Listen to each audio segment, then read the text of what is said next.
Hey everyone, welcome back to my channel. So for today's video, I'll be showing you how to make a quick and easy weeknight recipe. I'll be making some delicious stuffed peppers my way. So let's get into it.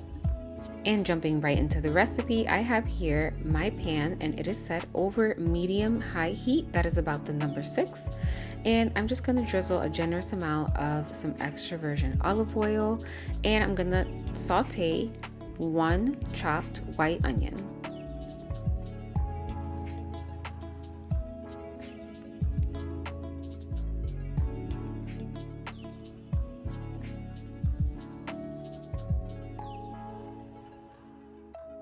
All right, and now that my onions are nice and sauteed, I'm gonna go ahead and add about 2 tablespoons of my sofrito, followed by half a cup of tomato sauce. Now I do have 2 videos on my channel on how I make my sofrito, so be sure to check those out if you've never made it before. I have an authentic version, which is very traditional, and I also have a very basic, simple version for those of you who don't have access to certain ingredients that are found in traditional sofrito. All right, so once my onion, sofrito, and tomato sauce are added to my pan, I'm gonna go ahead and just give it a good mix until it's nice and fragrant, and this is going to serve as the base for our picadillo.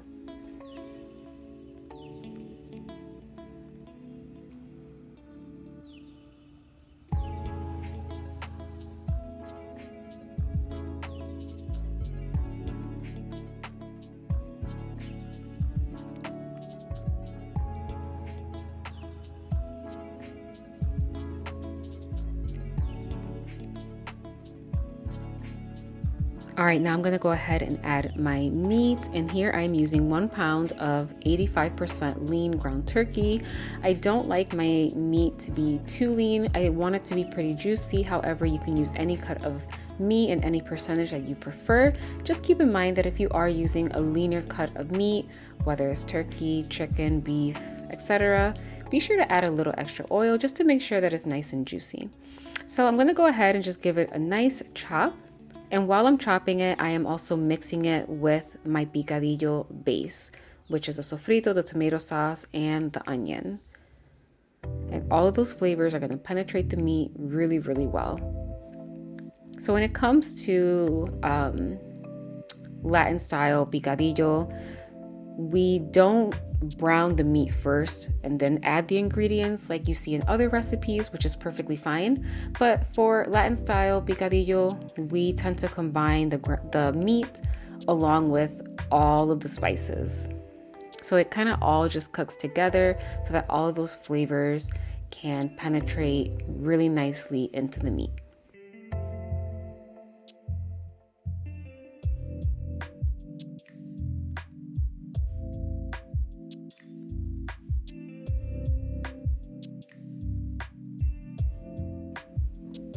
All right, so now that my meat has been mostly chopped up, I'm gonna go ahead and add my spices, starting with a packet of some chicken bouillon,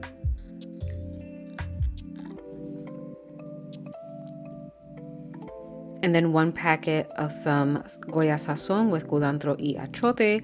Feel free to use any brand of sazón that you prefer.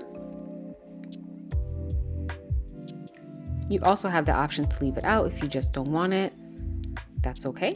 Then I'm gonna add a generous amount of some garlic powder. I estimate this is about 1 teaspoon.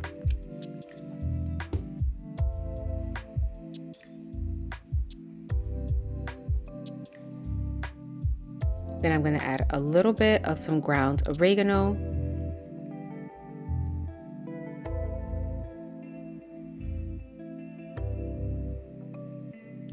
And a good mix.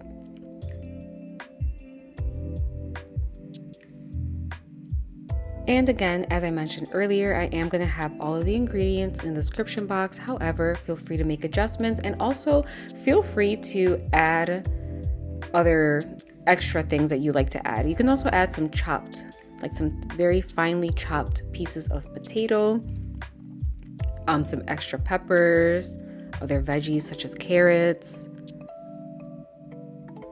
This is a very versatile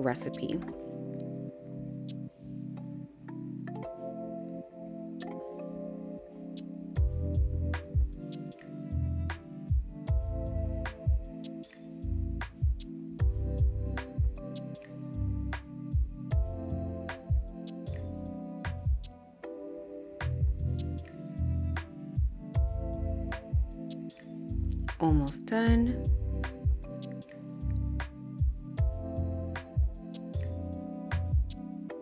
With adding my spices.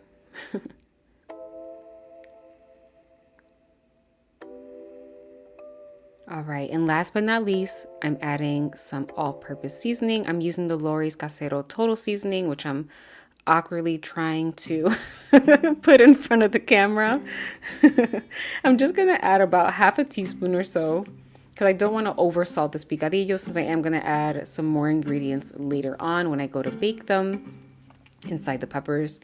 So yeah, so about half a teaspoon or so, and give it a really, really, really, really good mix so that it's nice and well combined. And as you can see, my meat is about halfway cooked, which is good. So what I'm gonna do is I'm gonna cover it loosely with some aluminum foil, and I'm gonna set my heat to about medium-low, which is about the number 3 on an electric stove or even a gas stove. And I'm just gonna let my meat braise until it is fully cooked. So that's gonna take about 15 minutes or so.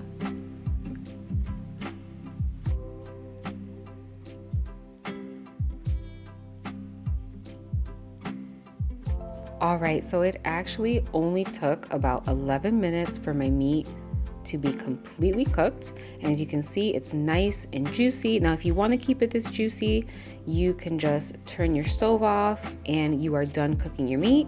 However, if you want it to dry out a little more because you don't want your peppers to be overly juicy, you can cook it for a little more so that those juices can dry out.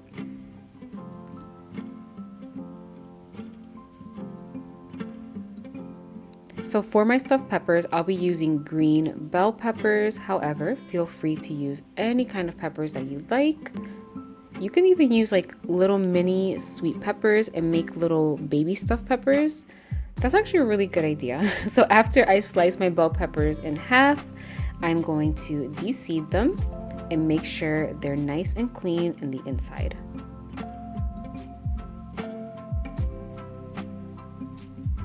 And after I'm done cutting and de-seeding my bell peppers, I'm gonna place them flat side down, and I'm gonna drizzle a little bit of olive oil and brush it with a basting brush until it's nice and evenly coated.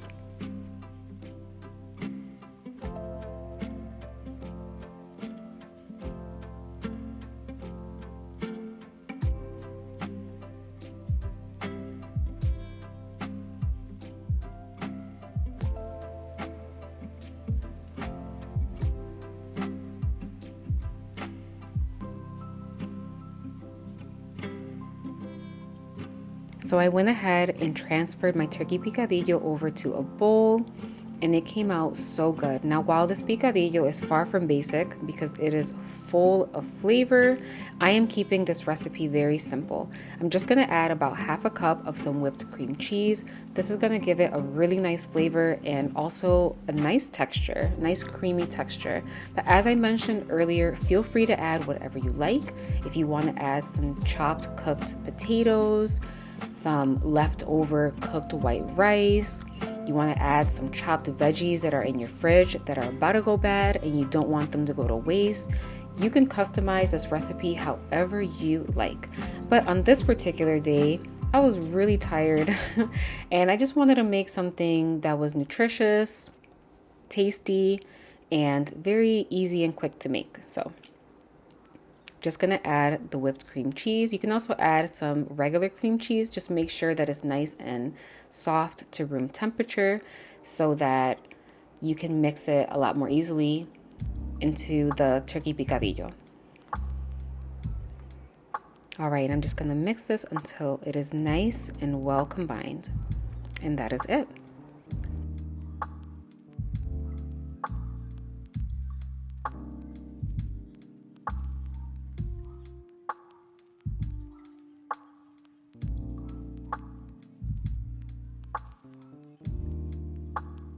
All right, and now it's time to stuff my green bell peppers. This part is super self-explanatory. I'm just gonna add a nice heaping spoonful of it until it's nice and stuffed to the brim.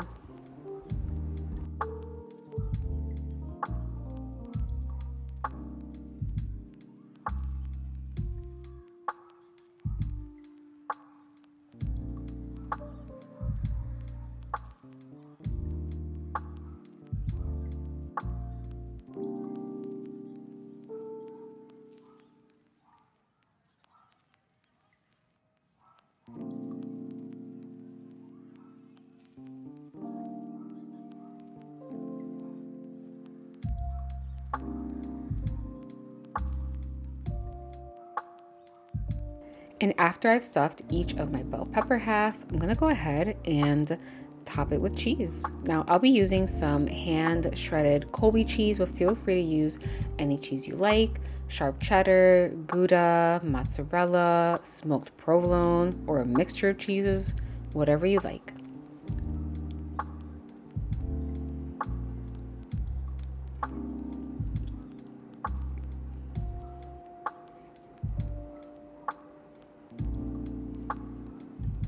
And then the very last thing I'm gonna do is I'm going to top my peppers with a little bit of some dried ground parsley for some color. Now, this step is completely optional, but I just wanna make it look a little pretty.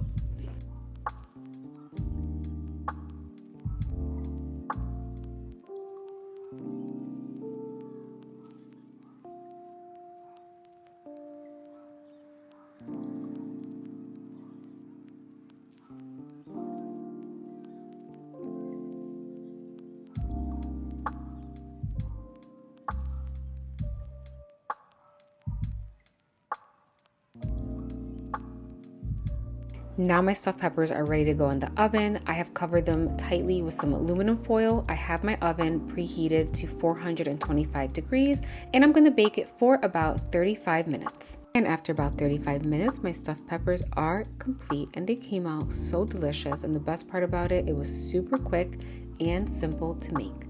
And as always, please subscribe to my channel if you haven't already. Also, give this video a thumbs up. It helps my channel a ton.